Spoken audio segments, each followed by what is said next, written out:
ত্রয়োদশ জাতীয় সংসদ নির্বাচনে বিদ্রোহী স্বতন্ত্র প্রার্থীদের নিয়ে এখনও অস্বস্তি কাটেনি বিএনপির। এ কারণে স্বতন্ত্র প্রার্থীদের গুলশানে চেয়ারম্যানের রাজনৈতিক কার্যালয়ে পর্যায়ক্রমে তলব করেছে দলটি। ইতিমধ্যে বেশ কয়েকজন বিদ্রোহী প্রার্থী দলের ভারপ্রাপ্ত চেয়ারম্যান তারেক রহমানের সঙ্গে সাক্ষাতের পর প্রার্থিতা প্রত্যাহারের ঘোষণাও দিয়েছেন।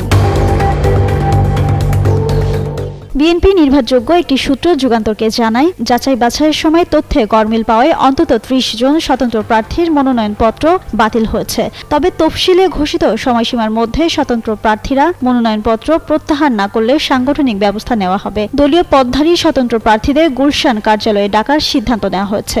এরই অংশ হিসেবে প্রায় প্রতিদিনই স্বতন্ত্র প্রার্থীদের ডাকা হচ্ছে। ঘোষিত তফসিল অনুযায়ী নির্ধারিত সময়ের মধ্যে তাদের মনোনয়ন প্রত্যাহারের নির্দেশ দেওয়া হয়েছে বলেও জানান কেন্দ্রীয় নেতারা। তারা বলেন, স্বতন্ত্র প্রার্থীদের মধ্যে কয়েকজন স্থানীয়ভাবে ব্যাপক জনপ্রিয় এবং দলের জন্য পরীক্ষিত ও ত্যাগী নেতা রয়েছেন, তাদেরও ডাকা হবে।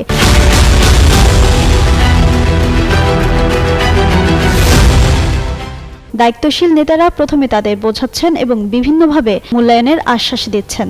এতেও কাজ না হলে কঠোর হবে বিএনপি, সেক্ষেত্রে বহিষ্কারের মতো সিদ্ধান্ত নেওয়া হবে।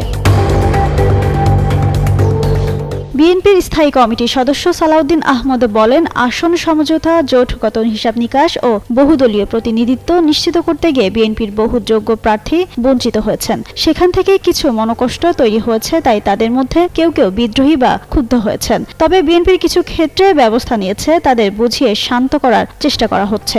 বিষয়গুলোর দ্রুতই মীমাংসা হবে।